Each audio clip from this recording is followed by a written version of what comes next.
Isang mapagpalang araw sa atin mga kabengbeng. So meron tayong unit sa ating harapan ngayon.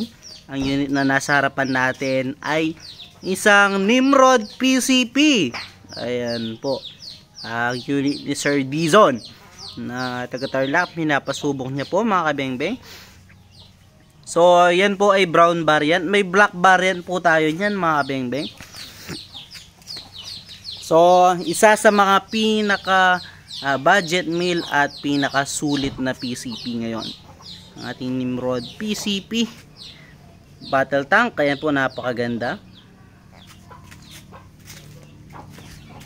Nimrod PCP battle tank, 24 inches long barrel.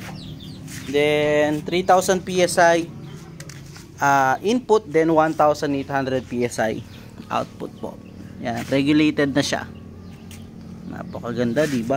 May black variant pa po niyan. So ito po ay Nimrod PCP battle tank na naka 24 inches long barrel. Ayan. Naka brass barrel na po 'yan. So naka pintura lang po. So ito ay unit ni Sir Dizon. Pinapasubok niya po sa atin kung quality nga ba yung kanyang unit na Nimrod PCP na battle tank. So yan ay pinapagawa niyang black yung kanyang bat. So habang hindi po naka black, inipit ko na sa gato. Baka kapag kasi pinintura natin yan at inipit sa gato, baka masira yung kanyang paintworks. So tara, subukan natin mga kabengbeng sa 18 meters ang kanyang accuracy tsaka yung kanyang magiging groupings.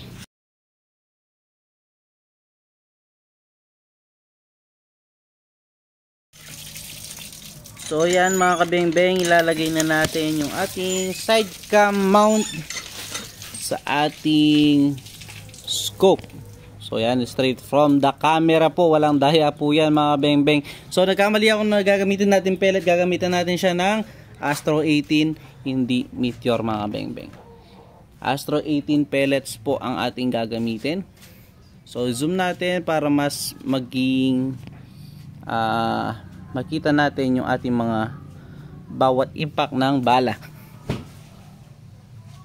So Astro 18. So ito po yung ating Nimrod PCP battle tank, brown variant pero may black variant po niyan.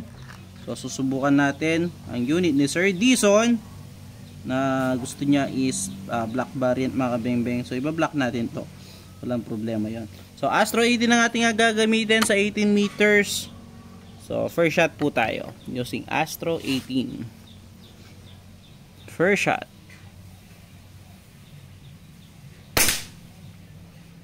So, yun. Medyo habulin natin yung kanyang naging tama para mas swak sa ating scope. Second shot using Astro 18 pellets. Second shot.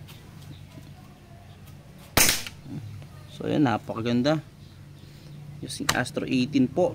Unresized, unsorted pa rin ha, straight from the box, wala pong resize yan. So yun, pellet to pellet oh. Pang-apat, Astro 18 pa rin.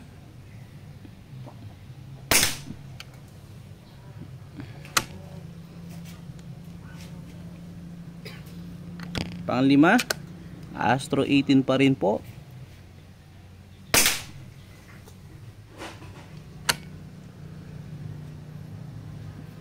Pang-anim,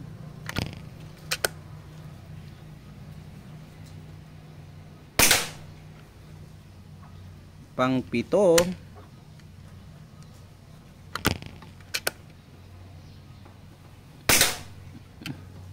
pang-walo. Wait lang, magbusan tayo ng bala. Pang-walo,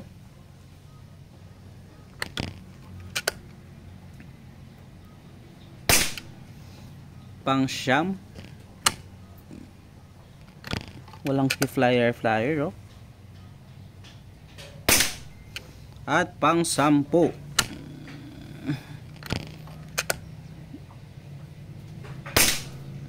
So ayan po ang naging groupings niya sa ating Astro 18. pellets. Tignan ko lang kung okay po yung kanyang karga. Okay pa naman. So subukan pa natin siya ng 5 shots, another 5 shots mga kabeng-beng dito sa side niya. So Astro 18 pa rin. I-zero na lang natin mga beng-beng. So yun.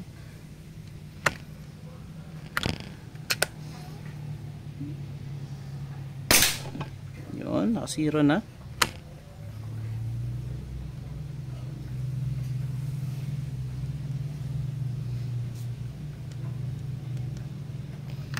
Mga low.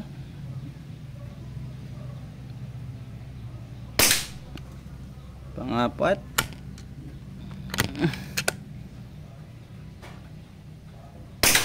So yan, walang daya po yan ha. Pang-lima. So Sir Dison, napagandang tumama ng inyong unit. Ayan po ang naging unit groupings. 5 shots, 10 shots using Astro 18 pellets. So subukan din natin siya ng 5 shots sa Meteor para masubukan din natin kung pwede siya sa Meteor. Dito naman, Meteor pellet naman to. 5 shot din po. So mukhang okay din sa Meteor mga kabeng-beng.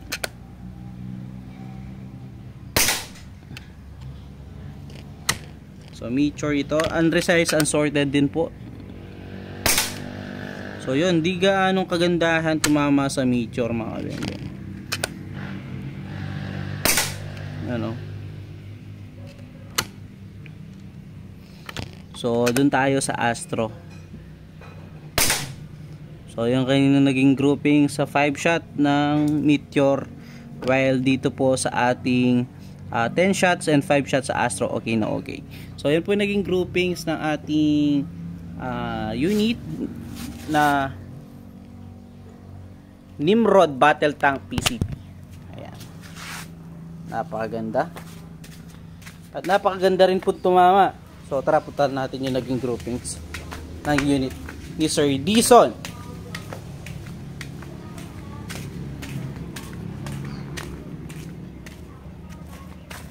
So ayan po. Mga beng-beng. Okay na okay. Tumama ang unit ni Sir Dison. 10 shots, 5 shots using Astro, then Meteor pellet. So dito tayo sa Astro mga beng-beng. So yun. Yun na muna mga beng-beng. See you next vlog. Peace out po.